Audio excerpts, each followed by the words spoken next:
uma sapateira. Maneiro, gostoso. Bora começar então? Bora, vamos lá. Olá, sejam bem-vindos a mais um vídeo. Estamos ao vivo no Facebook para tratarmos sobre um tema de suma importância, que é a tese de filosofia do nosso amigo Felipe, o maniqueísmo cultural. A gente já gravou um vídeo junto falando sobre o maniqueísmo cultural e hoje iremos falar como a ética ela pode estar relacionada ao maniqueísmo cultural.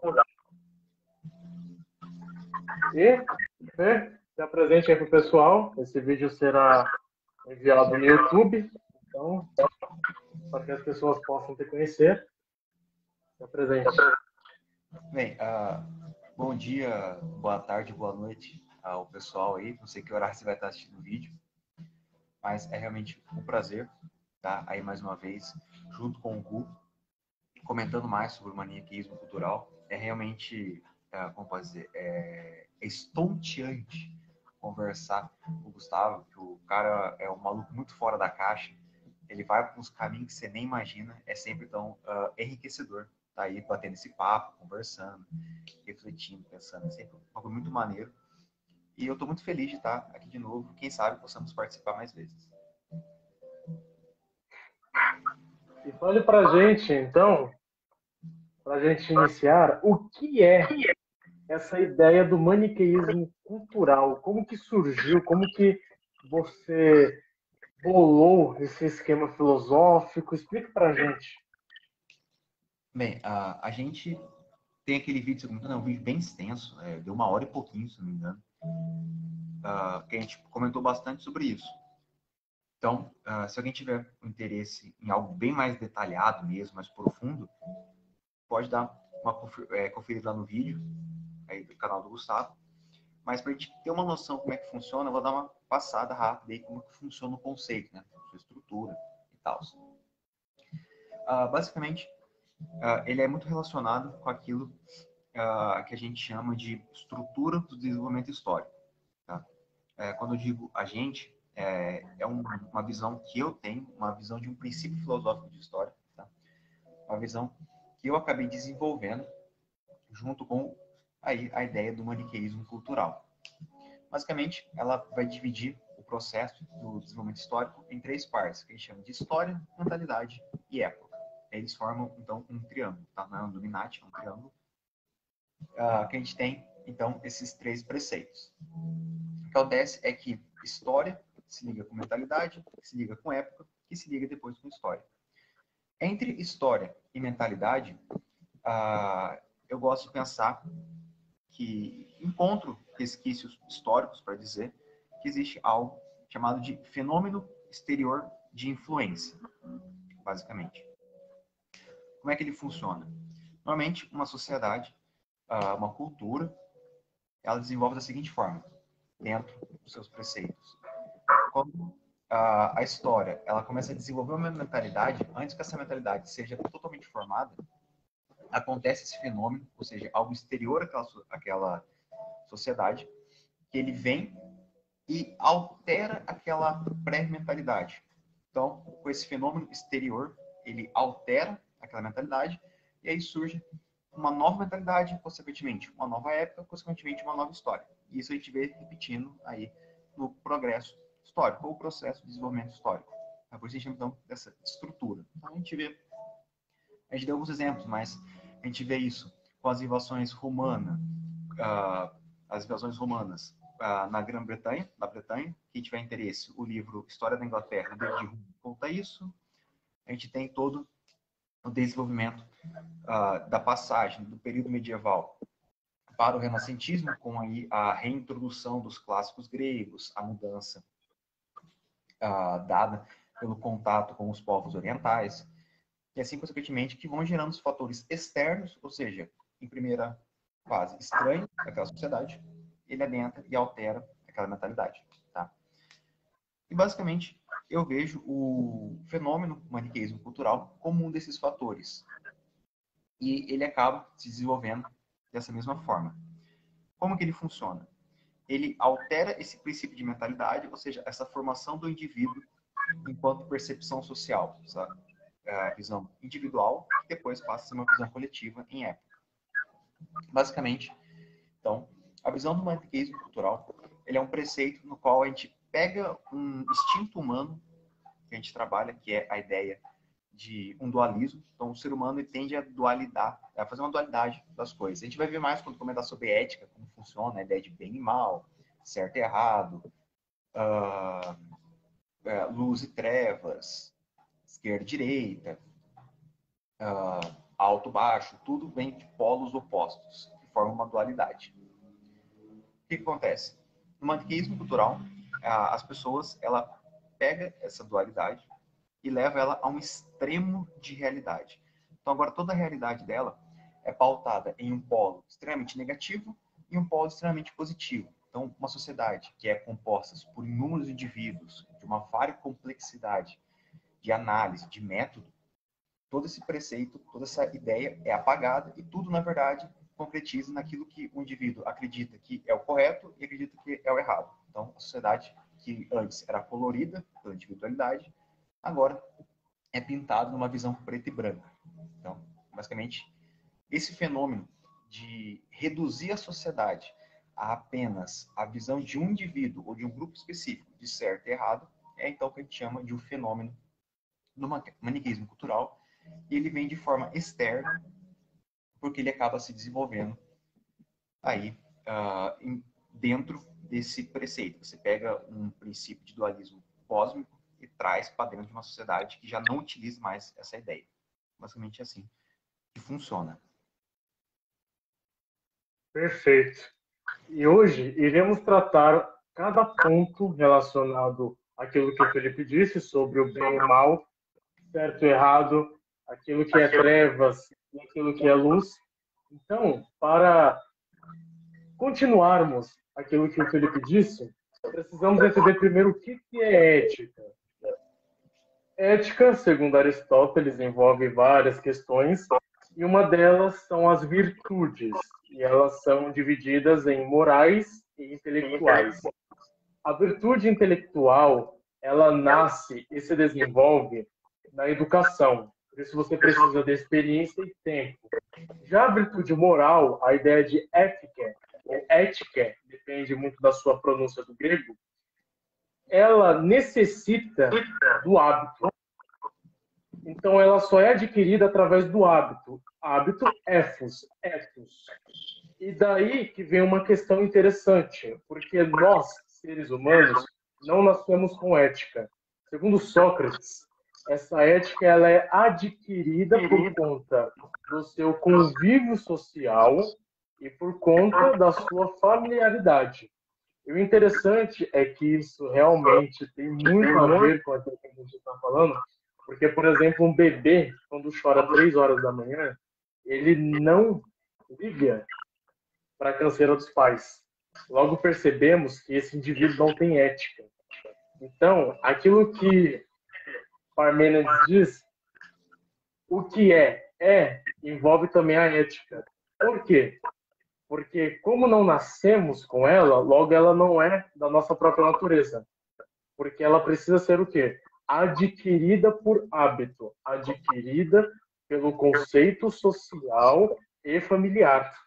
Isso também corrobora para aquilo que o grande filósofo dinamarquês Kierkegaard, o ser humano ele passa por 3 estágios que são, primeiro, o estético, segundo, o ético, terceiro, o religioso. Então, do estético para o ético, ele passa por esse segundo desenvolvimento, e então ele adquire essa ética. E o mais interessante é o quê? A ética é o modo de ser, a conduta, o caráter. Logo, você acaba fazendo a distinção entre o certo e o errado, que isso envolve a moral, o bem e o mal, que envolve a ética, e, lógico, a sua conduta perante as cerimônias, as igrejas, os tribunais, que é a etiqueta. Então, tudo isso apenas corrobora para aquilo que o Felipe disse anteriormente. E o maniqueísmo cultural trabalha sobre esse ente, esse dualismo.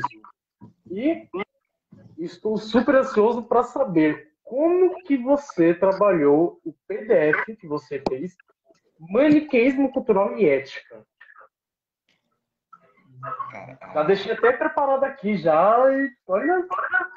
É um bagulho bem louco, só por título de curiosidade, tá? Fica aberto aqui por garantia. E dá pra gente já estabelecer aí e montar o que a gente chama de o bingo dos vídeos. E, tipo assim, sempre que o Gustavo falar Kierkegaard, a gente já marca um ponto, tá ligado? A gente percebe que vai ter em todo o vídeo o Kierkegaard.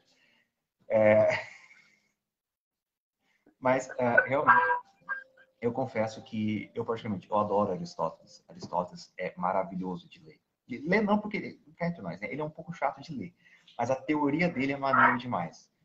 Toda a estrutura do pensamento dele é muito massa. Eu, particularmente, sou mais time Platão, tá? Do que Aristóteles. Mas aí é eu fazendo um maniqueísmo, colocando Platão contra Aristóteles, dois polos diferentes. Fazer o que é a vida, né? Então aí, maniqueísmo se provando real. Então, só para a gente, como o Gustavo me falou, de forma bem simples, tá? Dentro da filosofia, a gente tem um ramo de filosofia da ética, tá? Estuda essa parte. Basicamente, é o ramo que trabalha aí a ideia de moralmente correto e moralmente errado. Tá? O interessante quando a gente fala dessa estrutura do moralmente correto e moralmente errado é a separação entre a ideia de ética e a ideia de moral dentro da filosofia da ética. Basicamente, a gente estabelece, então, que ética são preceitos universais. Tá? Eu estou trabalhando com vocês de forma bem resumida. Então, basicamente, dentro do preceito da ética, a gente tem uma visão ética que é não matar. Tá? Então, daí a gente vai ter a ramificação dentro dos fatores morais, tá? Que no caso é você não matar defendendo a própria vida, é você não matar no roubo, e assim consequentemente. Mas todos partem do princípio de não matar, não tirar a vida de outro. Então, que quando a gente fala de um preceito moral, tá? Que normalmente ele é aquilo que é derivado de uma região, de uma geografia, de um grupo de pessoas, de uma cultura. Então, a gente tem, por exemplo, a gente tem a moral grega, a gente tem a moral romana, a gente tem a moral macedônica, a moral oriental, e a gente tem a ética em si, que a gente coloca como um campo maior e tem esses preceitos que, teoricamente, são imutáveis.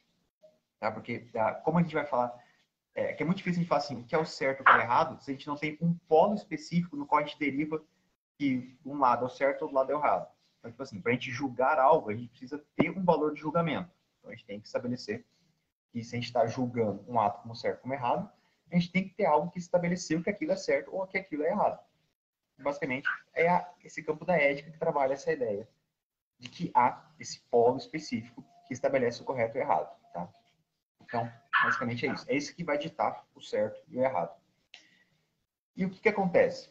Então, a gente tem essa ética, esse polo. A gente vai pensar ela como um pilar central onde a gente faz essas divisões. Tá? A ideia é que o maniqueísmo cultural, ele contamina esse polo, esse pilar central que estrutura isso. Porque se antes era um pilar que ele era estabelecido em defesa da sociedade, em defesa de um bom convívio social entre as pessoas, agora ele se deteriora e é construído de forma que ele vai beneficiar uma pessoa específica ou um grupo social específico. Tá? Daí a gente tem indícios que surgem o racismo, preconceito, homofobia, o antissemitismo, o próprio nazismo, toda a estrutura dele, os machismos extremos, e tudo isso vai se desenvolvendo com base nessa estrutura. Tá? Então, grupos específicos acabam sendo desenvolvendo e eles passam a colocar então, a sua visão de correto e errado acima de um preceito, desses preceitos estabelecidos como o máximo do correto. Tá?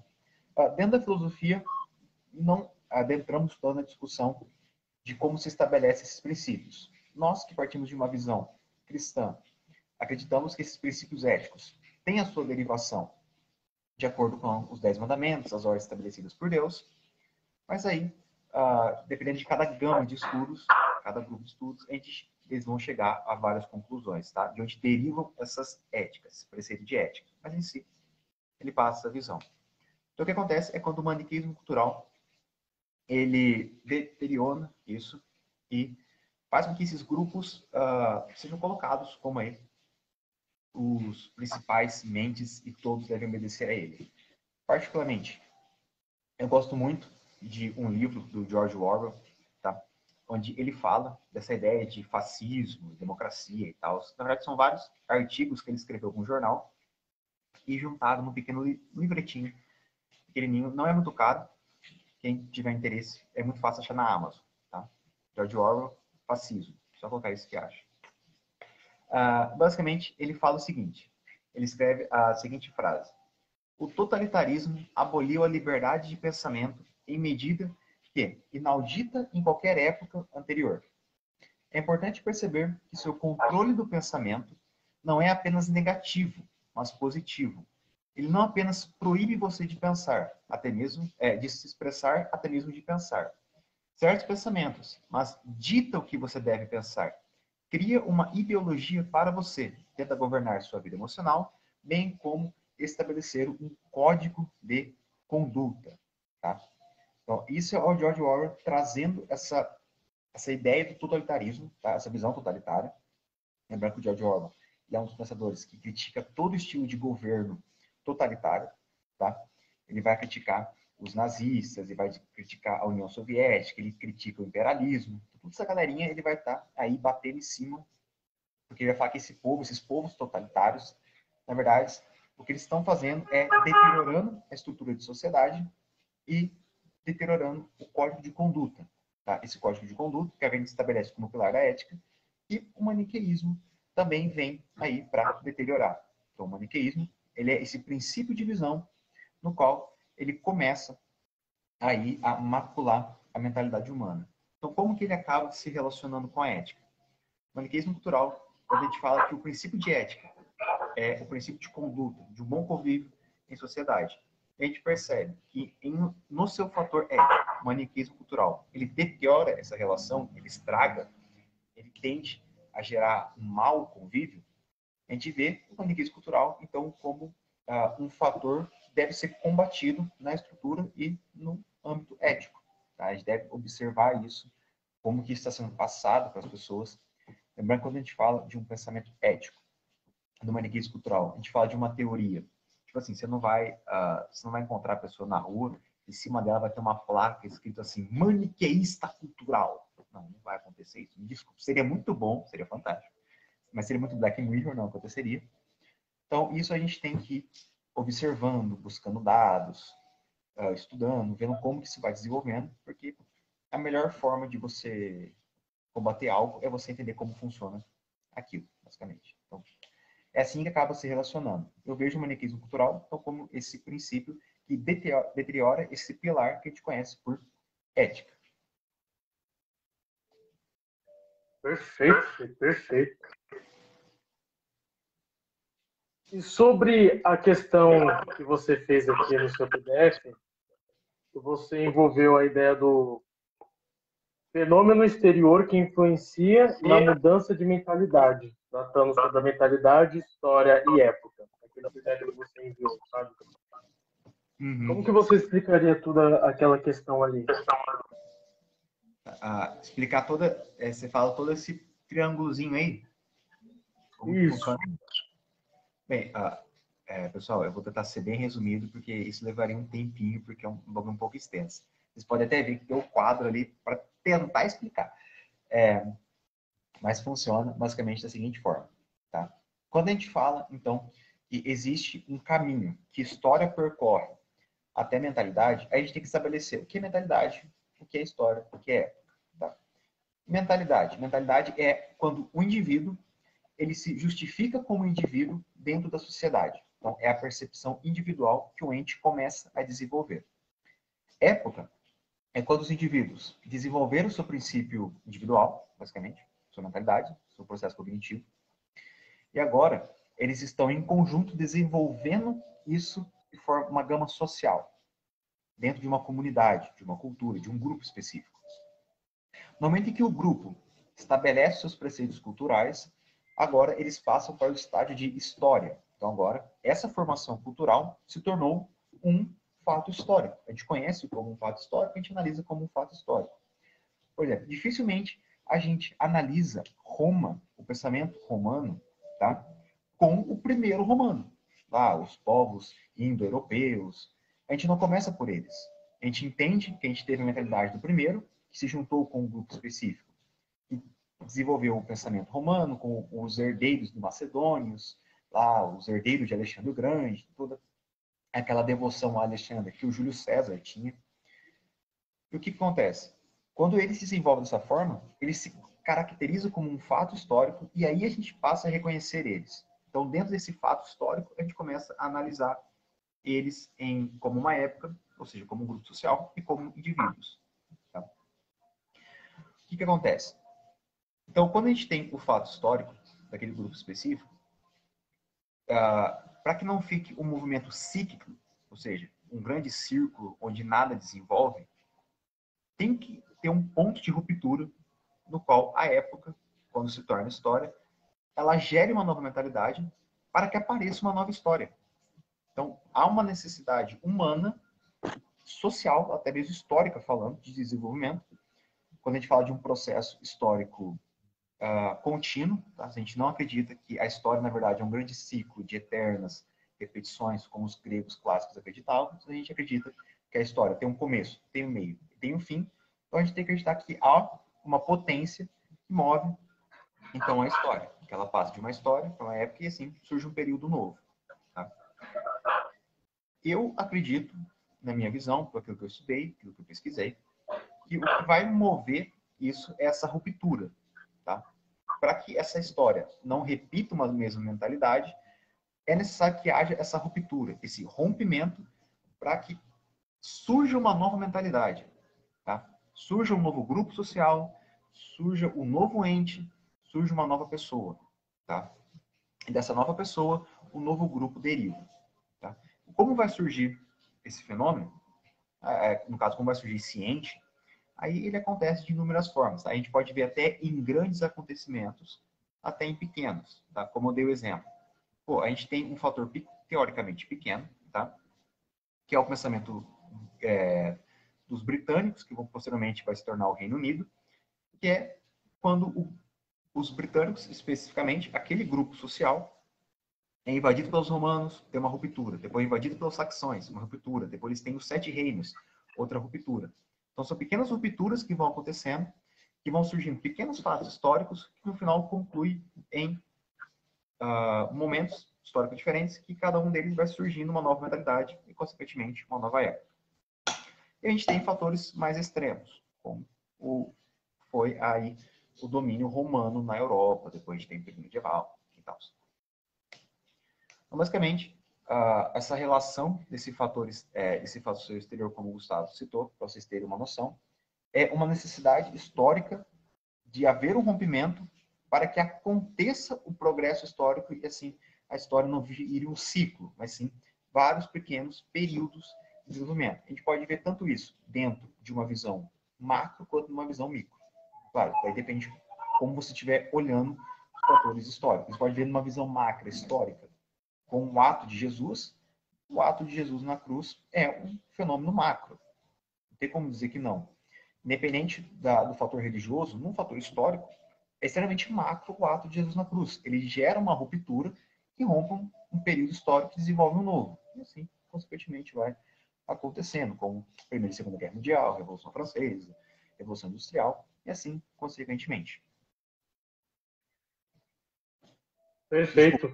Isso também tem a ver com aquilo que você escreveu na sua tese como síndrome da lente objetiva? Na verdade, a síndrome da lente objetiva, ela é mais um fator que acontece dentro do maniqueísmo cultural. Tá? Ela não encaixa tanto nesse amparo geral, porque nesse geral é só para a gente identificar como a gente localiza o maniqueísmo cultural dentro de um processo histórico. A lente objetiva, ela funciona aí para tentar compreender como que é estabelecida e como cresce o pensamento maniqueísta cultural. Tá? Eu até comentei já com o Gustavo uma vez, tem um artigo incrível de bom, que chama Para Colorir o Mundo Pintado em Preto e Branco. Tá? O artigo não tem em português, o que é uma pena, que é um artigo muito interessante, de 2015, em que ele fala de vários fatores sociais, no qual grupos específicos de pessoas estavam se tornando extremamente extremistas, preconceituosas, totalitárias, nazistas, racistas, homofóbicas, porque elas começaram a pegar a sua visão de mundo e começaram a fechar ela. Colocar dentro de pequenas bolhas. Então, eles só olhavam aquele ponto específico. E dentro desse fator de só olhar esse ponto específico e não entender toda a gama em volta dele, aconteceu que essas pessoas cresciam como pessoas extremas, posteriormente, com pensamentos totalitários e tal. E esse fator, esse ato de você fechar os olhos e compreender e ver tudo como um ponto só, focar naquilo, esquecer o amparo geral, que é o que a gente encaixa dentro da síndrome de mente objetiva. Então, basicamente, ela é um fator dentro do maniqueísmo cultural. A gente não identifica ela tão direta dentro da estrutura do desenvolvimento histórico, por mais que você possa tentar encontrar, quando você tentar encaixar aí os períodos. É possível se encontrar, mas diretamente você não vai ver. Tão direto. Perfeito. Agora chegou aquela hora das perguntas que eu, particularmente, quando eu rolei elas, eu fiquei muito curioso para saber como que você conseguiria responder ela. Tá ser feito de sacanagem, né? Beleza, vou lembrar disso, parça. Ainda mais você que é um ser platônico, acho que vai ser interessante você responder de uma visão mais aristotélica. Vou lembrar. Deus perdoa. Deus perdoa, Adelino não. Forte. A primeira pergunta só um minuto aqui. Meu mouse tem Parkinson. Fica tremendo a setinha assim, ó. Fica susto. Meu também tá zoadaço. Não é o ideal, mas acontece. Então, a primeira pergunta. Qual o propósito dos princípios gerais da virtude moral em relação ao maniqueísmo cultural?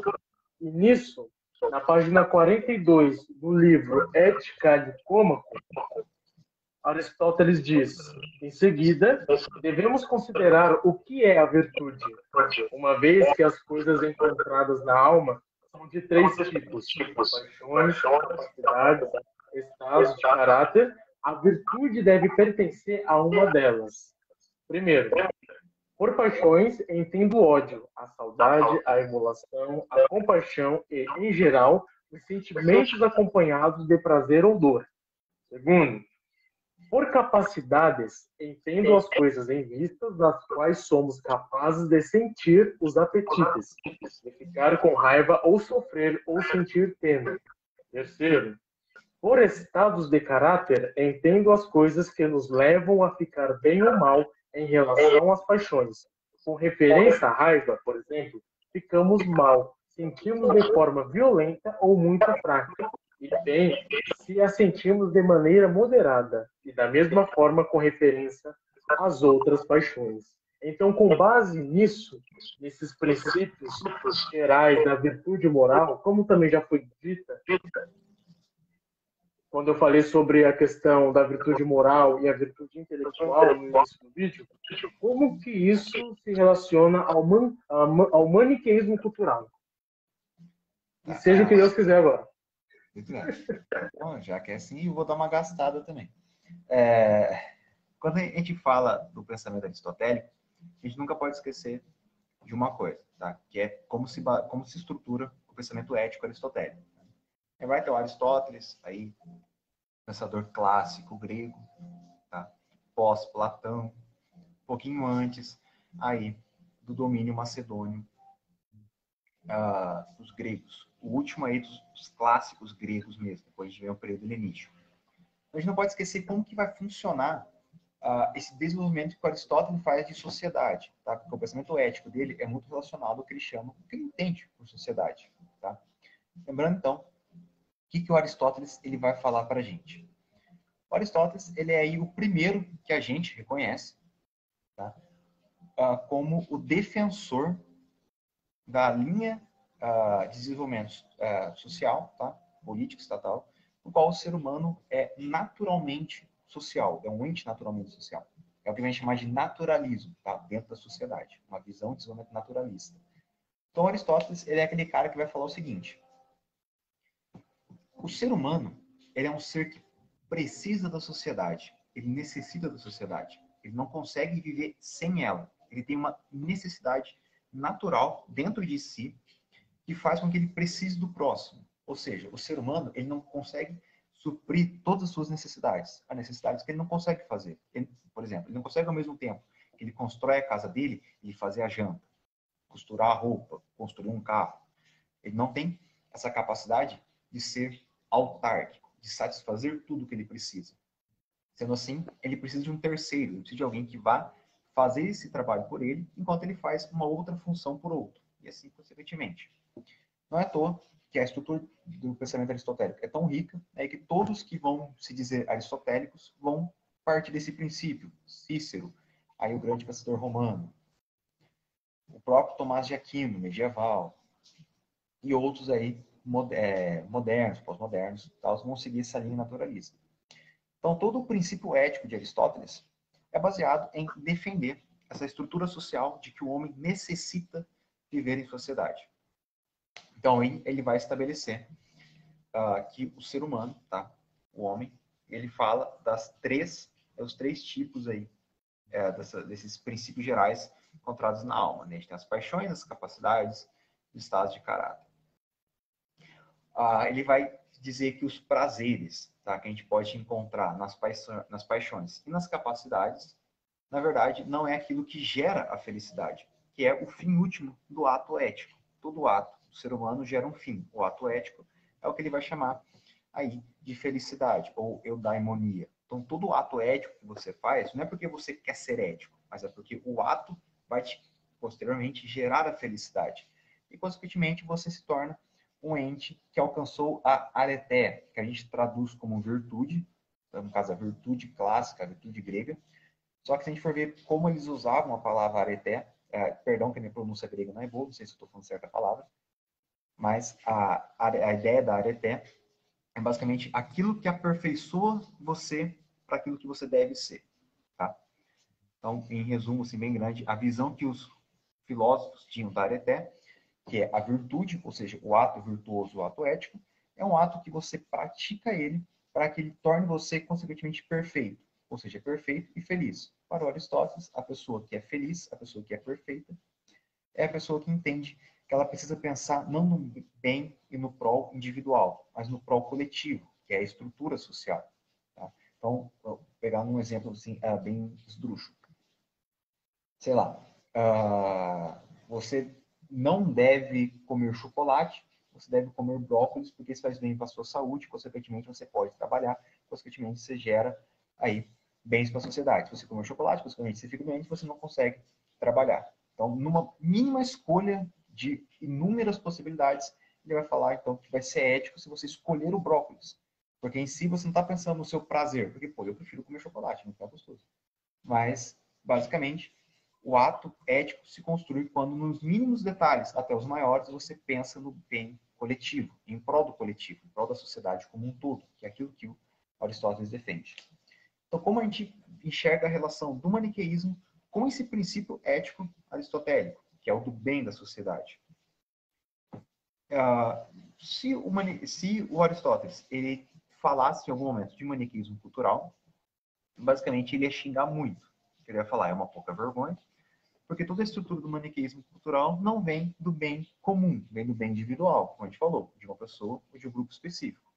Então a gente pode colocar o maniqueísmo cultural até mesmo como parte das capacidades, quando ele fala ali de sentir os apetites, ou seja, esses desejos insensatos, essas vontades de satisfazer momentaneamente. Então o maniqueísmo cultural, dentro dessa visão aristotélica, tá, a gente pode colocar aí como uma capacidade extremamente degradante do ser humano, somente com toda essa estrutura aristotélica de pensamento. Perfeito, meu jovem. Agora vamos para a segunda pergunta, que vai envolver dois filósofos. O primeiro é Parmênides, que diz: tudo é o que é, ou seja, o que é da natureza, isso é, mas se torna, nunca foi. Isso você pode encontrar nos seus escritos. Mas Aristóteles, mais uma vez, ele diz na página 118 e 126 da seguinte forma: visto que agir com injustiça não implica necessariamente ser injusto, devemos perguntar que tipo de atos injustos indicam que o agente é injusto com respeito a cada tipo de injustiça. Por exemplo, um ladrão, um adúltero ou um bandido. A resposta é evidente. Não gira em torno da diferença entre esses tipos. Um homem pode até se deitar com uma mulher sabendo quem ela é, mas o motivo de sua escolha pode não ser deliberado, mas movido pela paixão. Tal homem age injustamente. Então, mas não é injusto. Outro exemplo, um indivíduo pode não ser um ladrão, e, no entanto, cometeu um roubo. Pode não ser um adúltero e ainda assim cometeu adultério. E similarmente em todos os outros casos. E ele vai repetir isso também na página 123. Então, qual a relação sobre a frase de Parmênides, tudo é o que é, e com a ideia aristotélica também? Qual a relação dessas duas frases, desses dois personagens, em relação ao maniqueísmo cultural? Então, relacionar esses dois com o maniqueísmo cultural é um processo bem longo. Mas, tipo assim, quando a gente parte desse princípio, né, da frase do Parmênides, tudo é o que é, dessa visão que foi colocada aí do Ética a Nicômaco. Tá? O homem, ele não é porque ele cometeu um ato específico de injustiça naquele momento que todo o caráter dele em específico é injusto. Tá? Basicamente, o que o Aristóteles e o Parmênides estão estruturando é que, basicamente, separar o agir do ente com a essência do ente em si. Lembrando que os gregos, eles tinham muito essa, de que você é muito diferente aquele que você é agora daquilo que você deve ser. Então, o ente, ele é o que é e ele é o que ele tem que ser. Tá? Então, basicamente, o que você tem que ser é o seu verdadeiro eu. Enquanto que você é, no momento que passageiro, você é um simples protótipo. Tá? Basicamente, o que eles vão falar dessa estrutura é você compreender a essência desse ente, além dos puros atos que ele comete. Tá, beleza. Vamos pegar o exemplo do ladrão que ele fala. Não é porque o cara roubou uma vez que obrigatoriamente ele é injusto, ou seja, ele é um ladrão. Qual foram os fatores que levaram ele a cometer aquele ato? Um ato, ele não é construído somente do momento exato, tá? Não é porque você vê o cara roubando, claro, a gente tem toda aquela êxtase do momento, lógico. Só que qual foram as circunstâncias que levaram a pessoa a cometer aquele ato em específico, tá? Aqui a gente está fazendo uma análise mais profunda. A gente está analisando somente o ato em si. A gente está analisando toda a subjetividade, toda a sociabilidade, toda a contextualização que aquele ato tem. Por que aquela pessoa cometeu aquilo? O que levou ela a cometer aquilo? O que provocou ela aquilo?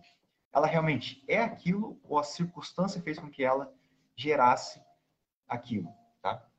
Então, basicamente, o que eles falam é que, tipo assim, você não olha o ente pelos atos que ele faz, você olha o ente pela essência que ele tem, tá?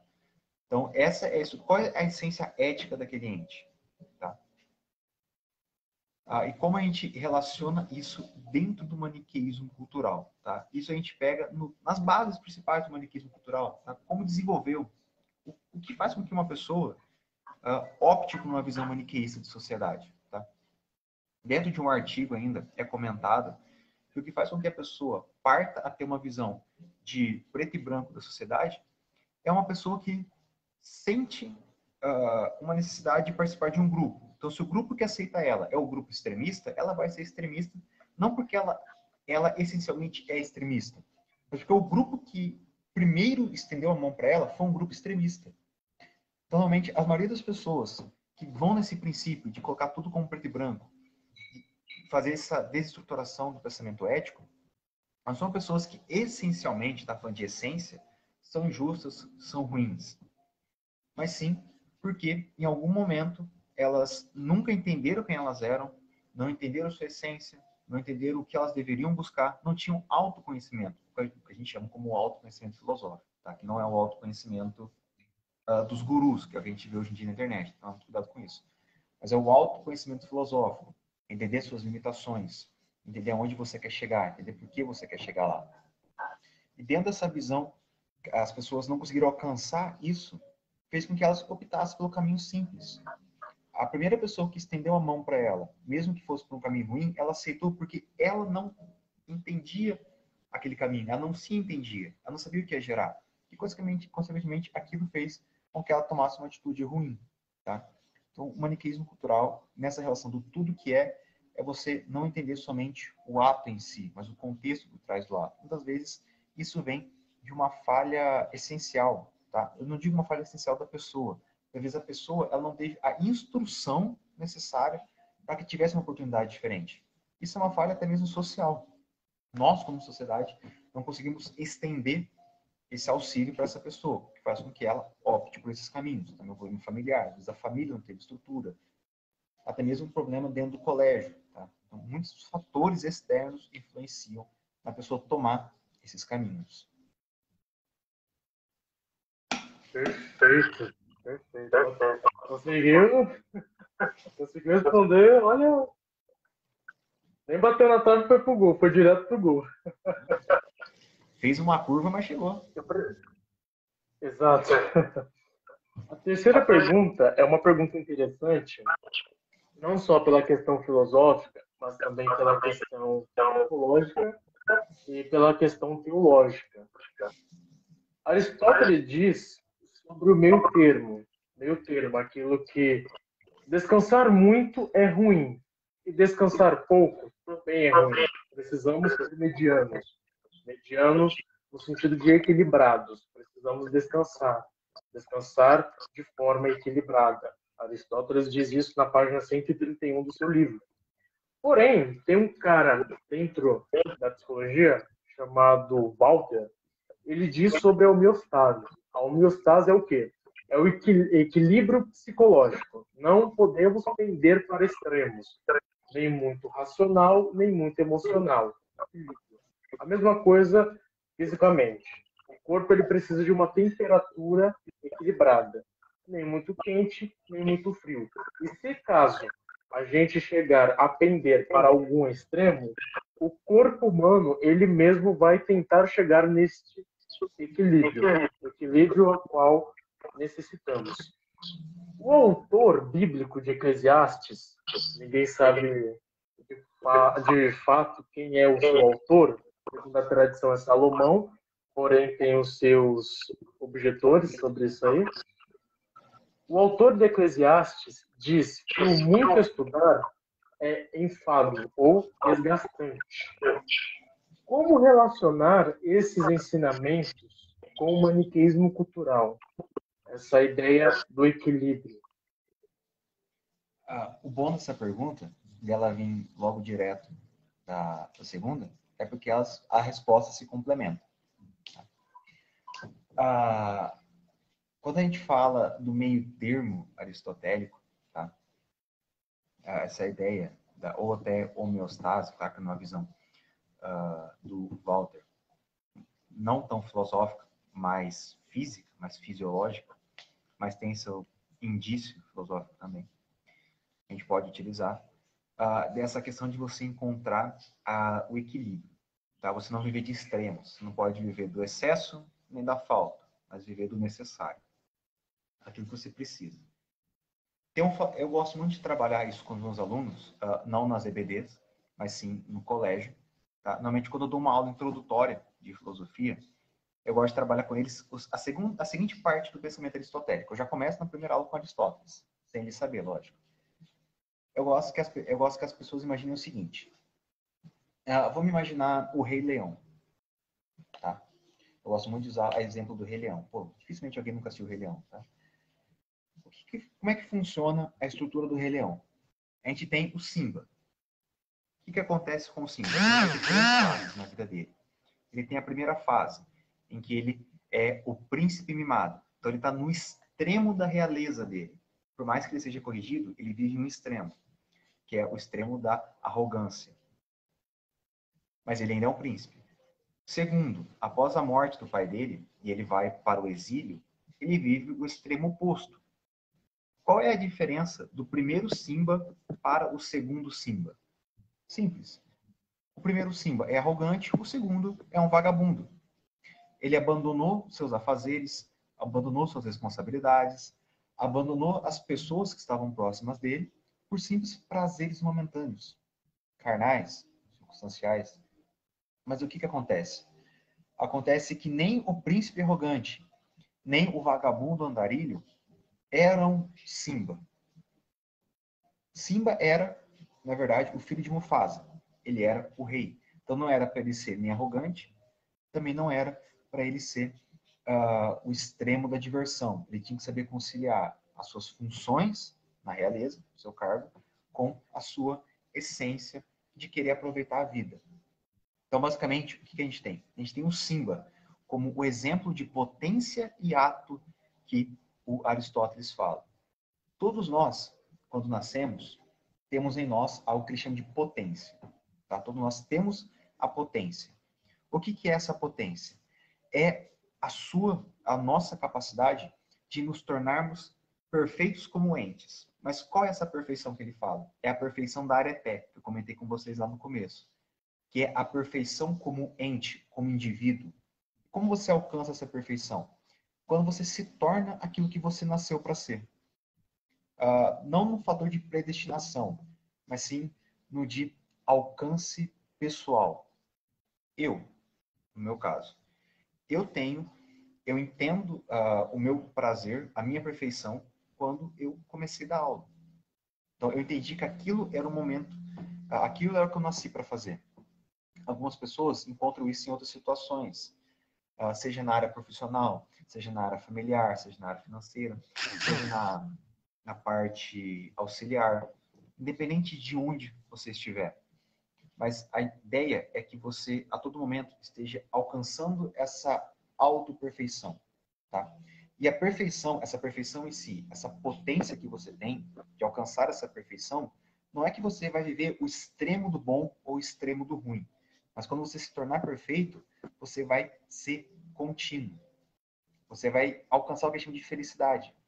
Felicidade não é quando você acha R$ 50 no chão. Claro que, pô, quem não quer achar R$ 50 no chão? Você fica extremamente alegre. Só que isso não é felicidade. Porque, teoricamente, a sua felicidade dependeria de um bem material. E quando aqueles R$ 50 acabasse, você não seria mais feliz, então? Então, a sua felicidade não está em você. Está naquilo que você encontrou de fora. Então, isso é alegria, um estado passageiro. A felicidade é quando você encontra essa constância na vida. Então, é quando você passa de potência, a capacidade de alcançar isso, e você alcança o que Aristóteles chama então, de ato. Ato, estar em ato, é quando você está em ação. Você está em ação daquilo que você deve ser.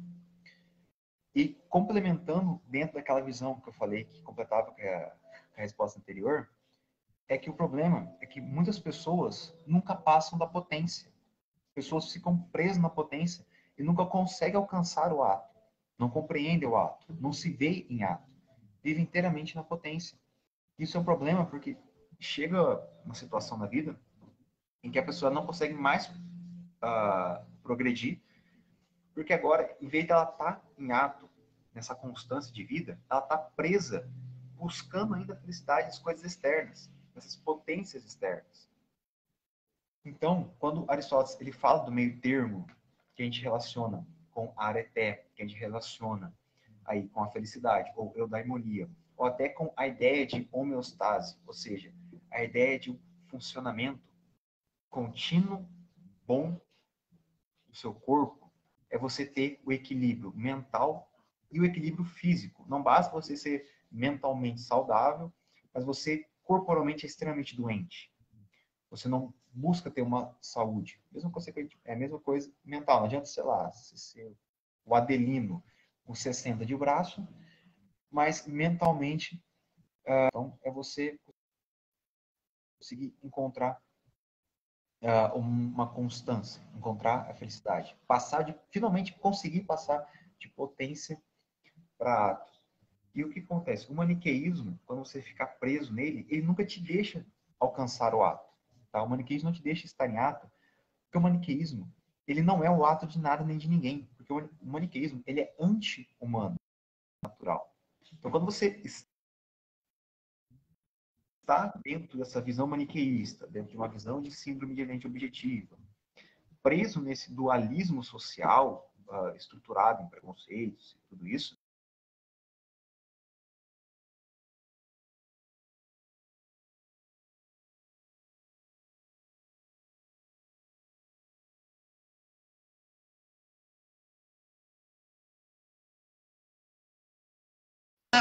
então ficaram presos dentro nessa potência de se tornar alguém, mas no final nunca alcançaram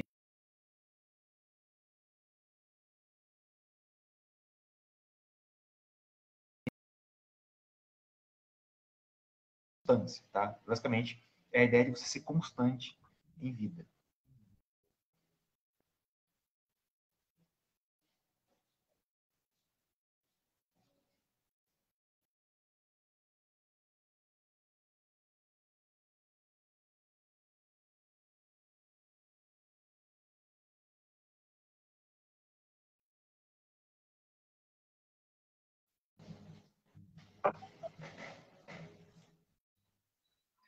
Tá me ouvindo? Diga.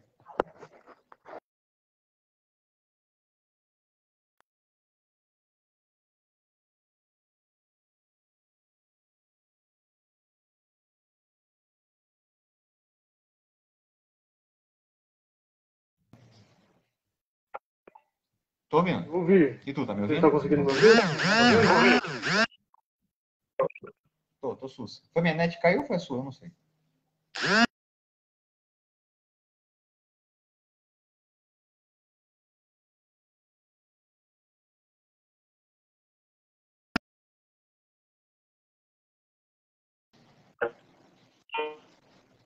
Nossa, a internet aqui tá osso, hein?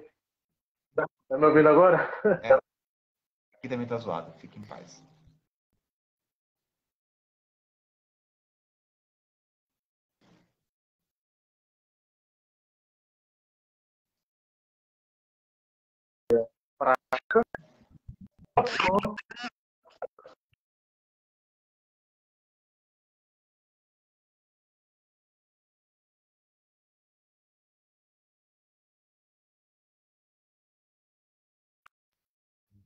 Me ouviu, Fê?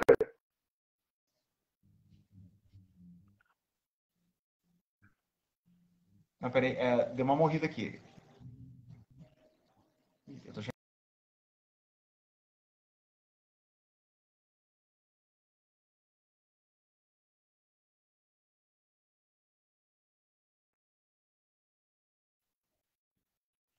Gu, você tá conseguindo me ouvir? Tá de boa? É que tá...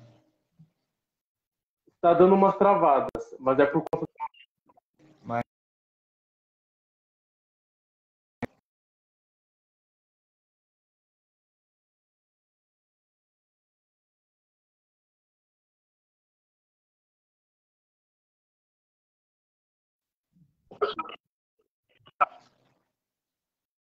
Rapaz,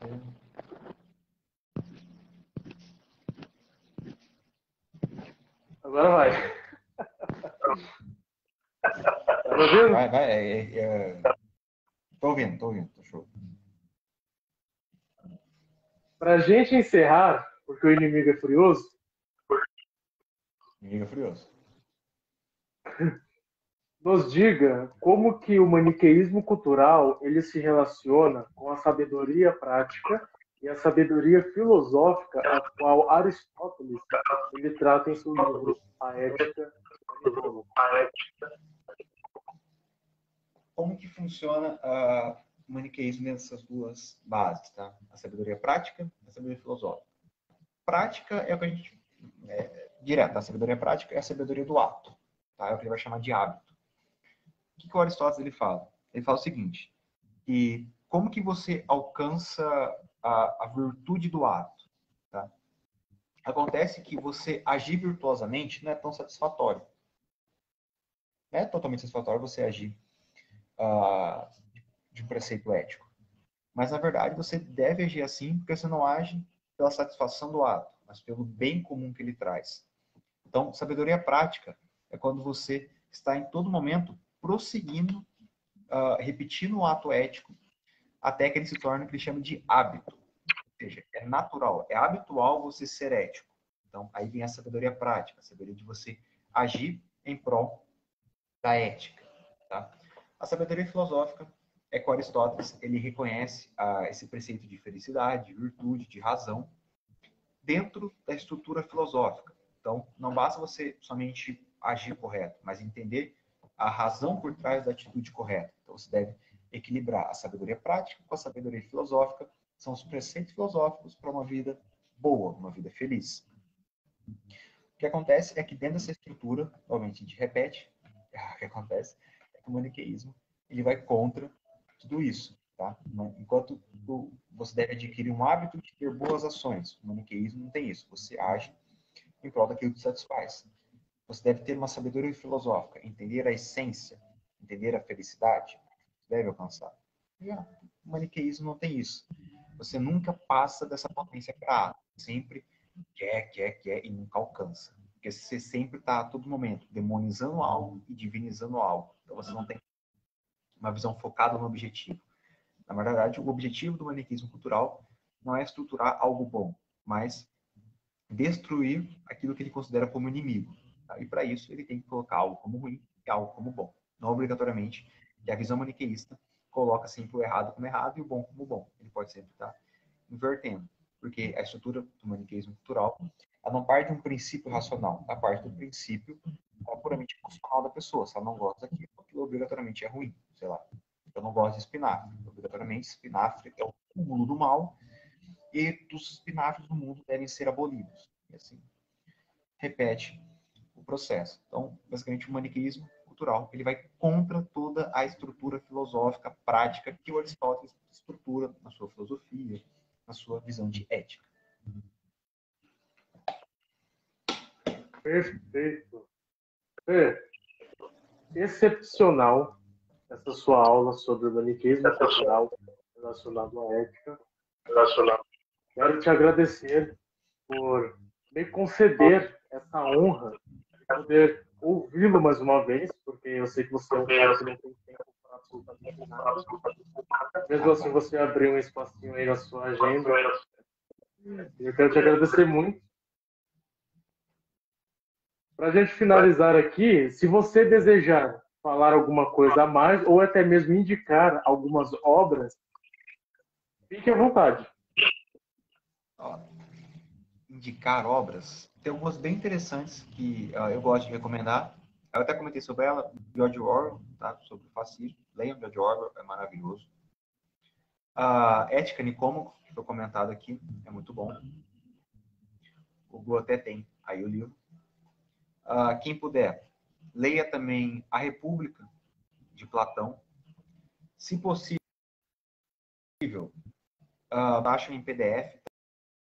Tá? A Estrutura Ética, em Tomás de Aquino, que também é muito bom, é muito rico, vale muito a pena. E quem quiser algo um pouco mais denso, um pouco mais completo, mais cansativo, tem o T.S. Eliot.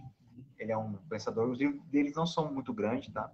Mas o conteúdo dentro do livro não é grande, mas é bem completo, é bem denso. Então, quem tiver entender mais como funciona o desenvolvimento cultural, o desenvolvimento social, podem ler o T.S. Eliot, que não vai fazer falta. E, claro, Eric Voegelin, também sobre o desenvolvimento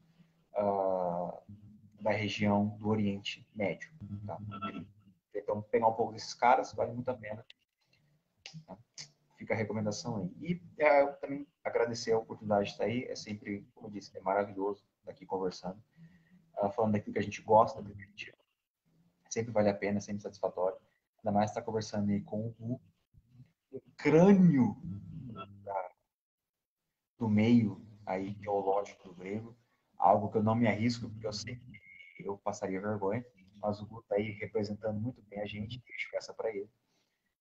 É sempre incrível também ouvir como tem uma carga aí de conteúdo fantástica. É um rapaz que está se esforçando, trabalhando, é incrível. Um cara que eu me admiro, aí, respeito muito, me inspiro também. Muito obrigado e que Deus abençoe a todos. Obrigado a vocês que assistiram até aqui. Mais para frente, quem sabe o nosso mestre, literalmente, né, mestre, em breve aí mestrado, hein?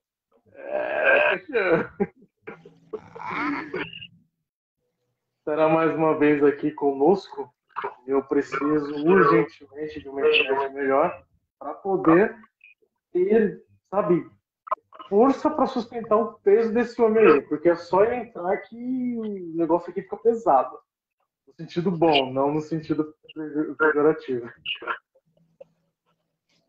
Mas obrigado a todos vocês que assistiram até aqui. Fique com Deus e até a próxima. Falou!